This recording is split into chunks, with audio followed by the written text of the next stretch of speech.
Niining panahon nga ang putling ebanghelyo gihagis sa mga hiwi nga pagtulunan. Kinahanglan mo barug ang mga tinun-an ni Kristo sa pagpakigbisog sa paglaban sa pagtuo, nga magkausa ug alang sa tanang panahong gihatag sa Dios ngadto sa iyang katawan. Maoy hinungdan nga namugna kining tulumanon ang putling ebanghelyo. 30 minutos nga pagsabwag sa tinuod nga ebanghelyo. Kauban ni Pastor Jeremias Hangad, ang putling ebanghelyo. Tulumanon nga gihatod kaninyo sa Herald of Grace Radio Ministries Philippines. Ang putling ebanghelyo.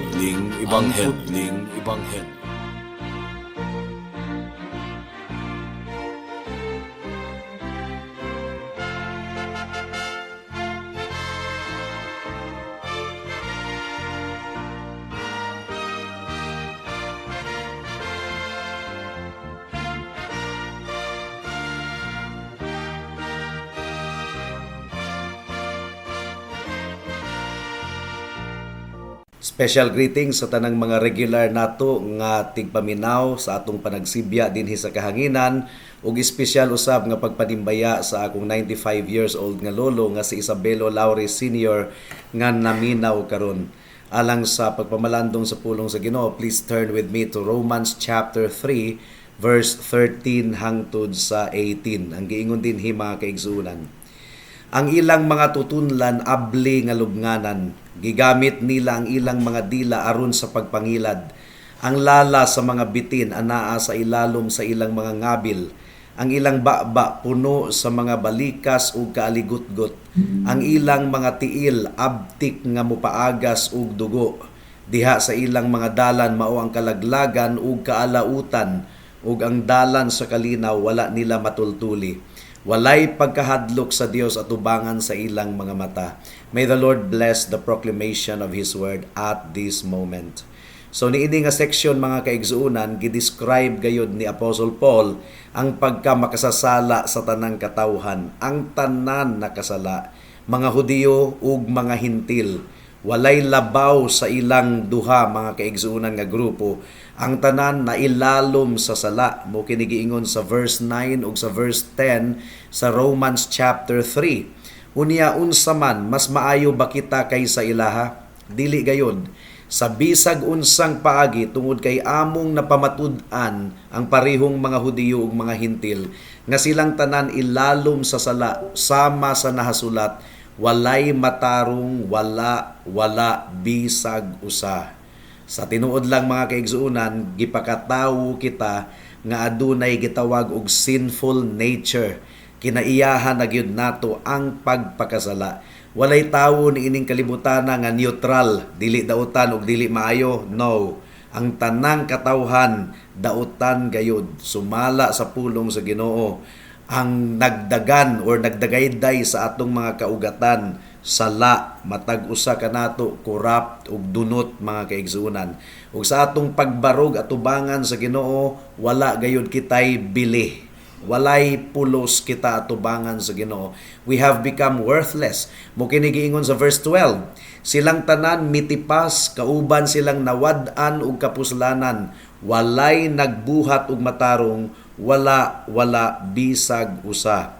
Ug gidescribe sa Ginoo ang atong pagkawalay bili sa iyang atubangan. Matthew chapter 5 verse 13. Ang giingon dinhi, kamu ang asin sa kalibutan, apan kung ang asin mawad-an sa kaparat, unsa pa may maparatan niini, mahimo na kining walay pulos ug ang ngayan ibalibag ug yatak-yatakan sa mga tawo.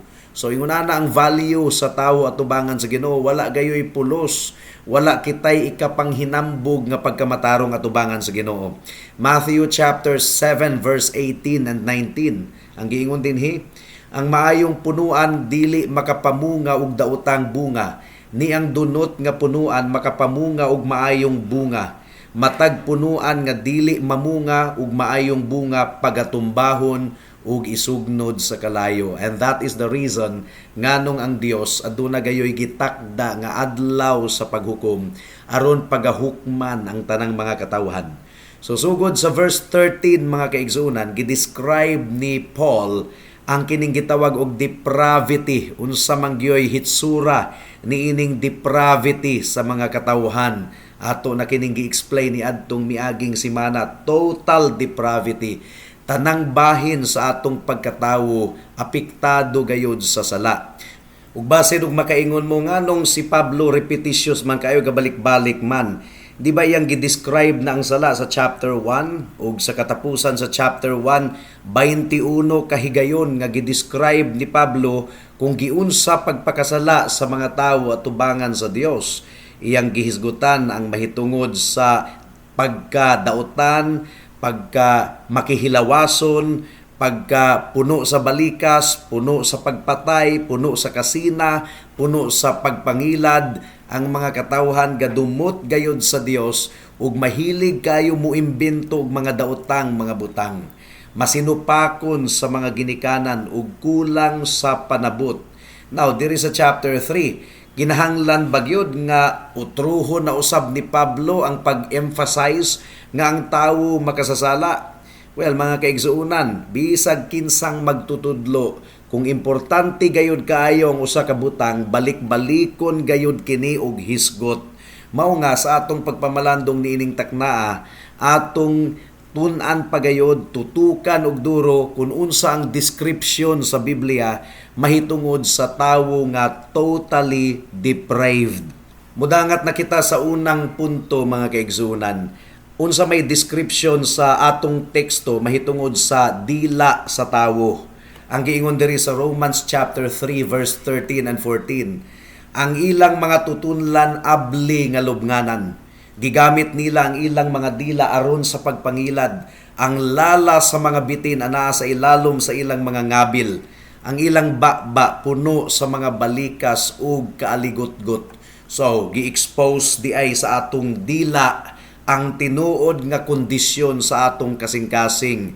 Kung puno ang atong kasing-kasing og kasina, puno og selfishness, puno og pagdumot, mo kini mo gawas sa atong dila.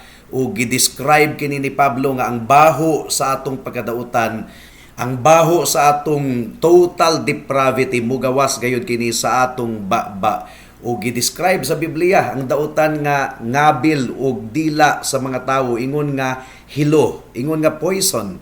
Psalm chapter 58 verse 3 to 4 ang giingon dinhi, ang dautan nasalaag gikan pa sa sabakan, mao pagani ang ilang pagkahimugso, nawala sila dayon nga naglitok og mga bakak. Ang ilang lala sama sa lala sa usa ka bitin, sama sila sa usa ka bungol nga bitin nga nagtabon sa iyang dalunggan. So ingon ana kagahi gyud og ulo ang tawo. Psalm chapter 140 verse 3 ang giingon dinhi, ilang gipahait ang ilang mga dila sama sa usa ka bitin, ang lala sa mga bitin anaa sa ilalom sa ilang mga ngabil. So ang giingon ni Pablo sa atong teksto once again sa verse 13 sa Romans chapter 3, ang lala sa mga bitin anaa sa ilalom sa ilang mga ngabil. So kung dautan ang kasing-kasing, dautan usab ang mugawas sa ngabil. Ug gihisgutan usab ni Santiago ang dautan nga mga pulong nga mogawas sa atong dila, ingon nga deadly poison, makamatay nga hilo. James chapter 3 verse 8 ang giingon dinhi sa English, but the tongue can no man tame, it is an unruly evil full of deadly poison. Kay tinuod baya gayod, lisod kayo nga rindahon ang atong dila, mga kaigsuunan. Unya, kung dili ta magbantay sa atong sinultian, mga hilo ang naminaw niini. Masakitan kayo ug posible nga mamatay. Now, basin og muingon ka nga, adi man na ako pastor, di gyud na ako buhaton. Yes, ginabuhat nimo na higala. Kitang tanan nakabuhat niini. Dili lang kay nahiluan nato ang mga tawo sa atong palibot, gumikan sa atong mga pinulungan, kita usab gihiluan nato ang atong kaugalingon pinaagi sa atong mga bakak, pinaagi sa dautan nato nga mga pulong. James chapter 3 verse 6 ang giingon dinhi, ug ang dila usa ka kalayo, usa ka kalibutan sa kasalanan, mausab ang dila taliwala sa atong mga bahin sa lawas nga nagpahugaw sa tibuok lawas ug nagpasiga sa dagan sa kinaiyahan. ug gidauban kini sa kalayo sa impyerno. Sa tinuod lang, maantigo na gayud kita nga mugamit sa atong dila, ingon nga hinagiban, nga mupasakit sa ubang mga katawhan. Kahibalog yun ta kayo mo gamit sa insakto nga mga pulong aron samaran ang kasing-kasing sa usa ka tawo nga mura og inosente kitang paminawon. Of course, we know exactly what we are doing. Doon ay karaan nga saying mga kaigsunan, and I will be reading it in English. Ang giingon din sticks and stones can break my bones, but words can never hurt me. Nga sa Bisaya pa, ang bunal kuno posibleng mubali sa atong kabukugan, pero ang pulong di gyud na makapasakit nato. That's not true. Di gyud na tinuod. Ang pulong mga kaigsunan hait kayo, lala kayo, daghan maganing gahikog, gumikan kay nasakitan sa pulong. Nawalang sa tinuod nga Kristohanon, ang atong mga dila mga kaigsunan, ang function ni ana paliguno ng uban ug panalanginan ng uban. Mao kini giingon sa Ephesians chapter 4 verse 29. Bisag unsang dautan nga pulong kinahanglang dili mugawas sa inyong baba, kundili ang maayo lamang alang sa ikalig-on sumala sa gikinahanglan aron kini makahatag og grasya sa mga namati. Mao kini ang giingon ni Apostle Paul mga kaigsunan. Pero ang mga tawong dautan, ang mga wala makaila sa Ginoo, dili gayud nila makontrol ang ilang baba gikan sa paglitok og daotang mga pulong. Mga tinuod gayud ang giingon ni Kristo sa Matthew chapter 7 verse 18. Ang maayong punuan dili makapamunga og daotang bunga, ni ang dunot nga punuan makapamunga og maayong bunga. So, kung unsa gayud ang sulod sa imong kasing-kasing, mao gyud nay mo gawas sa imong baba mga kahigalaan. Pero baliktad niini, ang mga tinuod nga magtotoo, naningkamot gayud nga disiplinahon nila ang ilang baba sa tanang aspeto sa ilang kinabuhi. Disiplinahon nila ang ilang dila. Ang giingon sa Santiago kapitulo 3 bersikulo 2, tungod kay kitang tanan mapandol sa daghang pamaagi. Kung si bisan kinsa dili mapandol diha sa iyang gipanulti, hingpit siya nga tawo ug makahimong mupugong usab sa tibuok lawas. So importante gayud kaayo mga kaigsunan nga mutubo kita sa kining gitawag og self-control. Kung ang usa ka tawo tinuod nga magtotoo, unya ang iyang baba dautan ang mugawas niini, that is a contradiction. Imposible gayud kana mga kaigsunan. A true Christian has the Holy Spirit in him. Ug mahimo gayud siyang mabinantayon sa iyang gipamulong gumikan kay dili niya buot nga ang sala mupundo sa iyang kasing-kasing mo reflect magyud ni sa mugawas sa iyang baba. Now, ang giingon sa James chapter 3 verse 9 to 12. Pinaagi niini gidayig nato ang Dios ug Amahan, but pasabot pinaagi kuno sa dila. Ug pinaagi niini gitunglo nato ang mga tawo nga gibuhat sa hulagway sa Ginoo. Gikan sa susamang baba migula ang parihong pagpanalangin ug pagtunglo, mga igsuon kong kalalakihan ug kababayin-an. Kining mga butanga dili kinahanglang maingon niini. Ang usa ka tubod ba nagpadagayday gikan sa susamang ganghaan niini ug parihong tamis ug pait nga tubig? Mahimo ba sa usa ka punuan nga igos, mga igsuon kong kalalakihan ug kababayin-an, ang pagpamunga og mga olibo o ang ubas ug mga igos? Ni ang parat nga tubig makapamugna og tabang? O mga kaigsuonan, imposible gayud kaayo. So ato gayud nga ipangaliya sa Ginoo nga magwardyahan nato ang atong dila ug atong iampo sa Ginoo nga ang atong kasing-kasing punon niya sa gugma ug grasya aron ang mugawas sa atong baba, gugma ug grasya usab. Ang giingon sa Ephesians chapter 4 verse 29. Bisag unsang dautan nga pulong kinahanglang dili mugawas sa inyong baba, kundili ang maayo lamang alang sa ikalig-on sumala sa gikinahanglan aron kini makahatag og grasya sa mga namati. And that is the concern of all true believers in the Lord Jesus Christ. Mo kadto ang unang punto. Ikaduhang punto, unsa ang description sa atong teksto mahitungod sa binuhatan sa mga dili magtotoo, sa mga taong dautan. ang giingon sa atong teksto, ang makita gayud sa kinabuhi sa usa ka tawo nga wala makaila sa Ginoo, puro gayud dautan. Romans chapter 3 verse 15 to 16. Ang giingon dinhi, ang ilang mga tiil abtik nga mopaagas og dugo, diha sa ilang mga dalan mao ang kalaglagan ug kaalautan. Actually, gikutlo ni Pablo ang Isaiah chapter 59 verse 7 nga nagaingon, ang ilang mga tiil nagdagan padulong sa dautan ug nagdali-dali sila sa pagpaagas og inosente nga dugo. Ang ilang mga hunahuna sa kasalanan, ang pag-usik-usik ug ang pagkalaglag anaa sa ilang mga agianan. So, kung atong i-imagine ang tibuo kalibutan, mga kaigsuonan, puno gayud kaayo di ay sa pagkadautan ang tibuo kalibutan. Ang mga katawhan puno sa pagdumot sa kasing-kasing ug nagdumot sa usag-usa. Grabe kaayo ang pagkadautan nga atong makita kung atong tun-an ang kasaysayan sa kalibutan. For example, during the time of Hitler sa Nazi Germany, hulagway gayud kadto sa mga katawhan nga nagdumot sa usag-usa. Gidumtan nila ang mga Hudiyo. Dunay gitawag og racial hatred, kasina, jealousy. Ug ang atong Ginoong Hesukristo nagatudlo nga kini bitang pagpatay, mga kaigsuonan, dili man na mo isinugdanan. No, ang murder resulta gayud kana sa pagdumot ug kasuko nga galumlom sa kasing-kasing sa usa ka tawo. Ang giingon sa Matthew chapter 5 verse 21 and 22. Nadunggan ninyo nga ang mga katiguangan giingnan og ayaw pagpatay, ug si bisan kinsa nga mopatay manubag sa korte. Apan ako magaingon kaninyo nga ang matag usa nga nasuko sa iyang igsuon manubag sa korte, ug si bisag kinsang muingon sa iyang igsuon og wala kay pulos manubag sa Korte Suprema, ug si bisan kinsang muingon og buang ka mahimong igong sad-an ngadto sa nagdilaab nga impyerno. Ang buot ipasabot, mga kaigsuonan, nga dili nato pasagdahan ang atong kasing-kasing nga mapuno sa kasuko ug kaligot-got.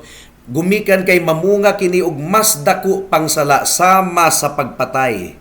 Ug ato kining ma-demonstrate pinaagi sa pagtuon sa world history. Unsa may nahitabo karon sa gubat sa Iran ug sa Israel. Puno sa kaaligot-got ang kasing-kasing sa mga tawo, mga Arabo versus mga Hudiyo. So it is depravity being unleashed. Ug unsa may tawag niini, mga kaigsuonan, this is really called demonic wickedness. Nga capable gayud kayo ang tanang mga katawhan sa pagbuhat niini kung wa gyud nila mailhi ang atong Ginoong Hesukristo sa ilang kinabuhi.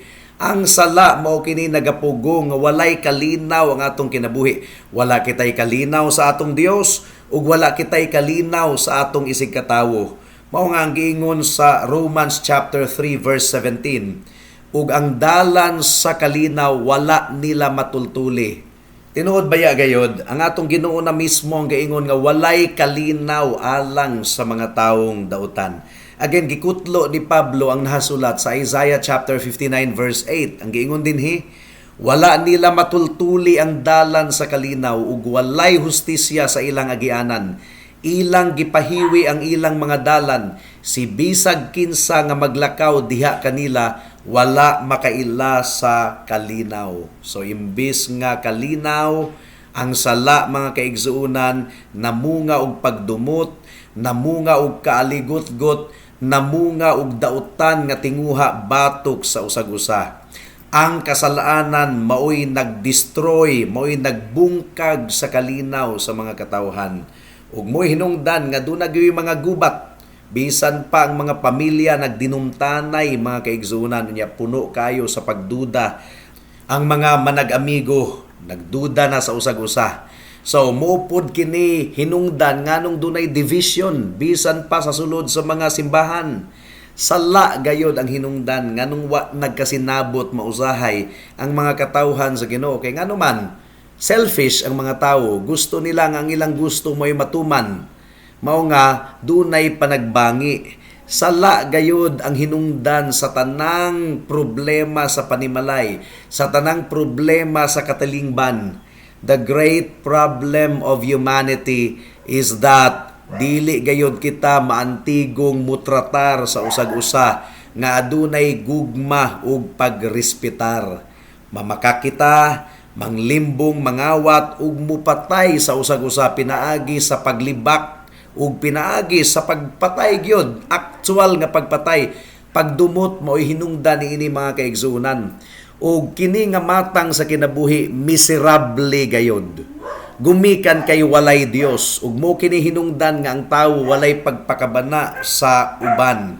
Now ang gisugo sa Ginoo sa Matthew chapter 22 verse 37 to 39 ang giingon dinhi. Ug siya miingon kaniya, higugmaa ang Ginoo nga imong Dios sa tibuok nimong kasing-kasing ug sa tibuok nimong kalag ug sa tibuok nimong hunahuna, mao kini ang dako ug nagunang sugo. Ang ikaduha susama niini, higugmaa ang imong silingan sama sa imong kaugalingon.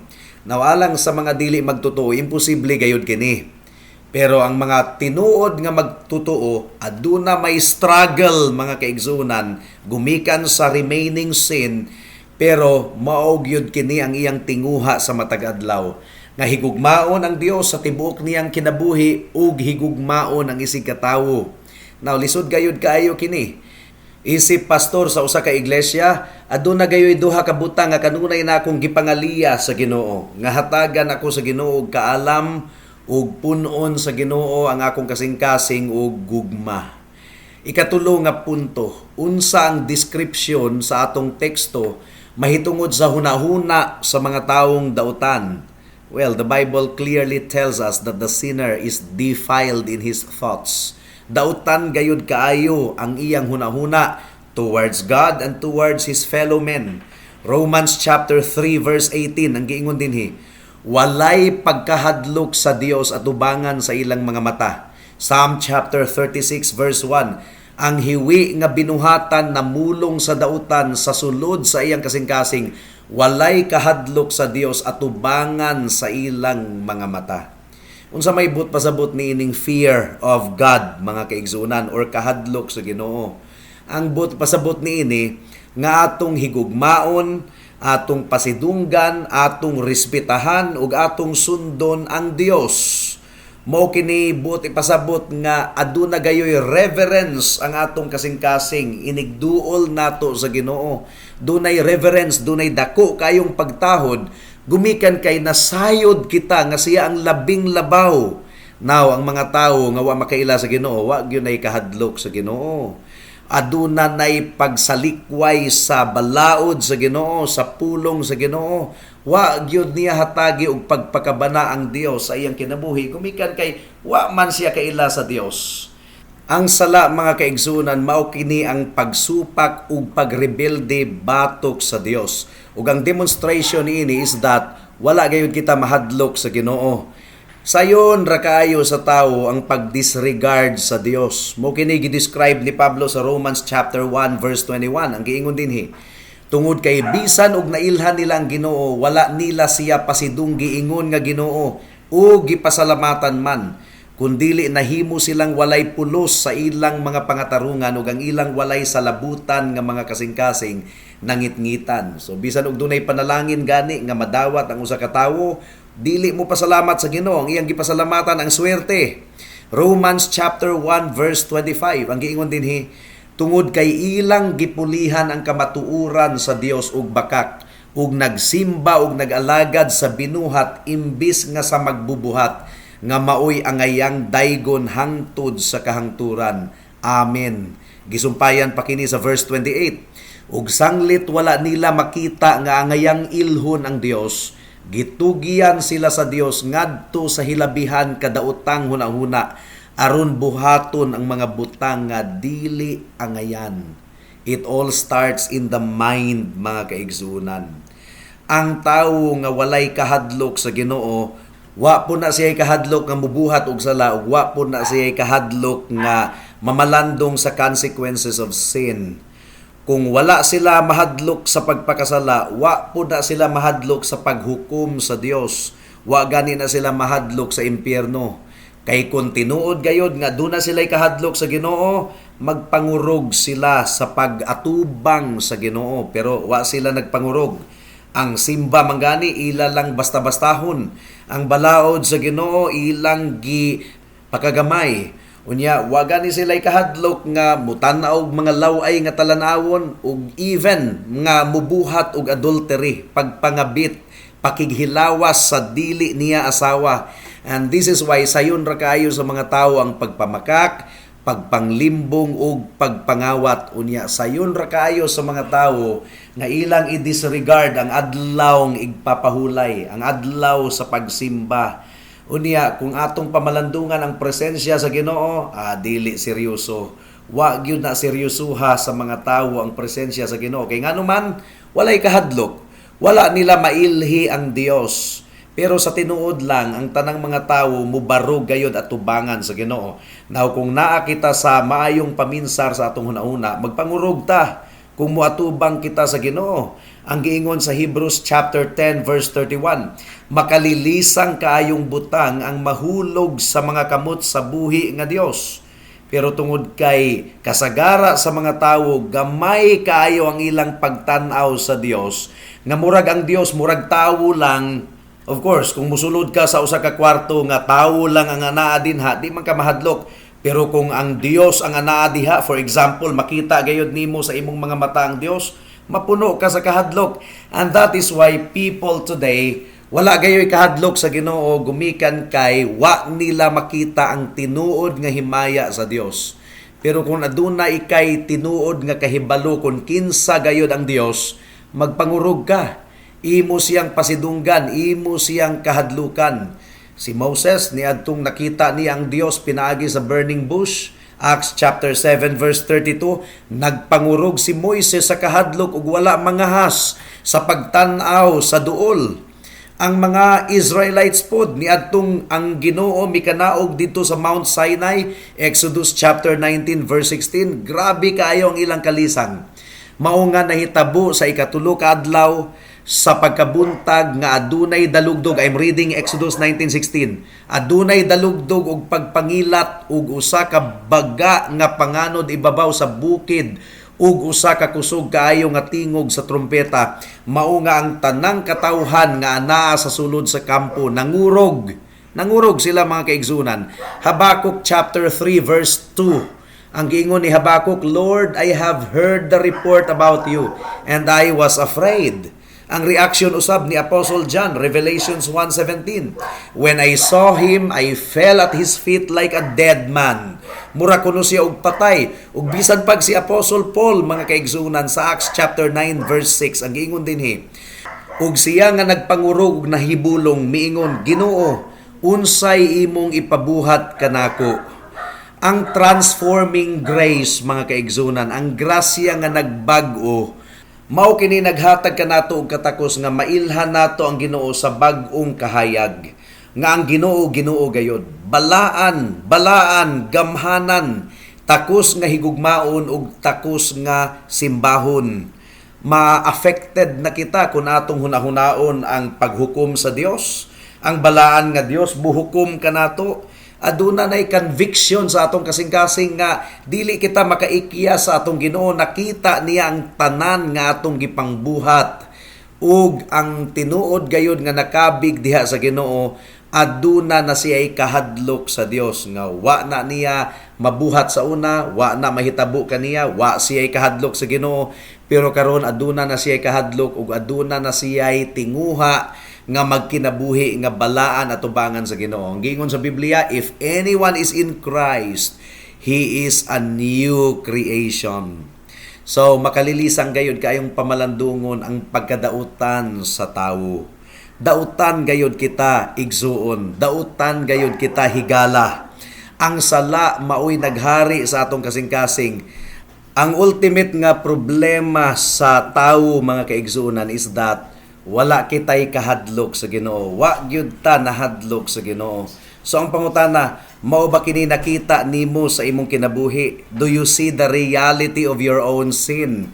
Or di ba hangtod karon gipakagamay gihapon nimo ang imong pagkamakasasala atubangan sa Ginoo, unya wa nimo bali-baliha ang kamatuoran nga ang Ginoo muhukom, ang Ginoo balaan ug aduna siya gitakda nga adlaw sa paghukom. Higala ayaw kini og baliwalaa.